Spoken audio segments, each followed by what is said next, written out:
बैतूल जिले के मालेगांव में पिछले 2 वर्षों से गहराते पेयजल संकट ने विकराल रूप ले लिया है। ग्रामीणों ने जिला कलेक्टर को शिकायत पत्र भेजते हुए 7 दिनों के भीतर समाधान की मांग की है। साथ ही चेतावनी दी है कि समस्या का निराकरण नहीं होने पर पीएचई कार्यालय का घेराव और चक्का जाम किया जाएगा।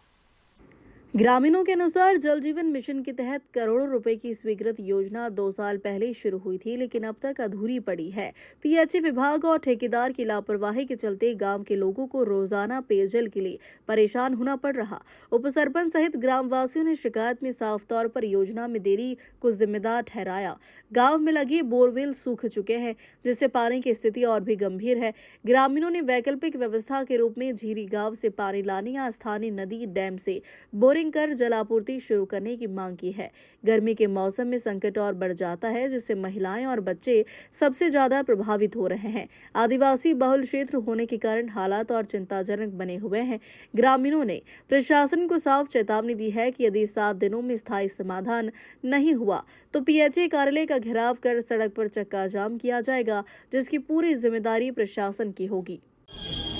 जल जीवन मिशन जो बीजेपी बोलती है कि हमने पूरे देश को पानी पिला रहे हैं जल जीवन मिशन के माध्यम से, तो जल जीवन मिशन इस देश का इतिहास का सबसे बड़ा घोटाले में साबित होने वाला है।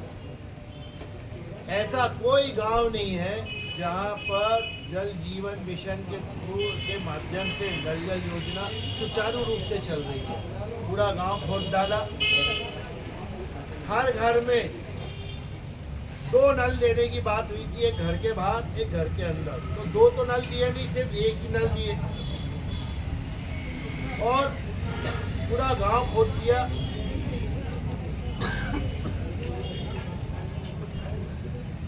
पाइपलाइन डल गई, लेकिन उसके अंदर पानी के स्रोत नहीं है, तो पानी नहीं आ रहा है, उसके अंदर कीड़े मकोड़े घूम रहे हैं।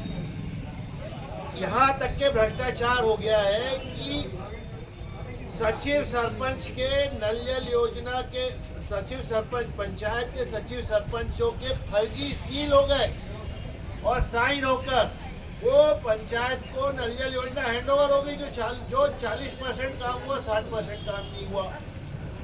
ऐसा मुद्दा अभी एक घोड़ाडोंगरी विधानसभा का आया है। भैजई विधानसभा में ऐसे अभी 4 गांव है जहां पे नल जल योजना डल तो गई, लेकिन चालू नहीं है, पानी नहीं है। ऐसे ऐसे ग्राम छोड़ दिए गए कि जहां पर 1 ग्राम है तो यहाँ पे नहीं देंगे। कोई गांव में 100 लोग ही रहते हैं तो बोले यहाँ पे नहीं देंगे। तो और क्या मामला था जो देखिए, आज यहाँ पर डोकिया पंचायत, कोथलकुंड पंचायत, मालेगांव, झीरी, यहाँ सबके जो अपने नल जल योजना के जो कनेक्शंस थे गांव में, उसको एक भ्रष्टाचार के रूप में हम लोगों ने यहाँ पर उजागर किया कलेक्टर साहब के सामने। सभी गांव में पाइपलाइन के नाम पर सारा गांव खोद दिया गया, नल लगा दिए गए, बाहर एक एक टोटी लगा दी गई। अब उसके अंदर पानी का कोई स्रोत ही नहीं है, तो उन पाइप के अंदर करेंगे क्या? वो गांव में जो लोग ये कह रहे हैं कि भाई नल जल योजना से पूरा गांव में पानी पिला रहे हैं, ये एक धोखा है, एक छलावा है, ये बीजेपी का भ्रष्टाचार है। इसको उजागर करने के लिए हम लोग यहाँ आए थे। कलेक्टर साहब से मिले, कलेक्टर साहब ने आश्वासन दिया है कि यहाँ पर पानी की व्यवस्था बनाएंगे और सारे ग्रामवासियों को जो ये बातें हो रही हैं कि नल जल योजना के अंतर्गत हम लोग प्रदेश भर में 7वें नंबर पे हैं, वो एक ढकोसला साबित होता हुआ यहाँ हमें दिख रहा है। अच्छा नहीं होता है तो फिर क्या करेंगे आगे? देखिए, अब नहीं होता है तो आगे जाकर के हम लोग इसका कुछ और आंदोलन करेंगे, सड़कों पे बैठेंगे, जो कि एक हमारा सिविल राइट है। हम उस राइट का पालन करते हुए जो जो मांगे रख सकते हैं अपने अधिकारों के लिए लड़ने के लिए, हम लोग सब करेंगे। बैतूल से मनीष राठौर की रिपोर्ट।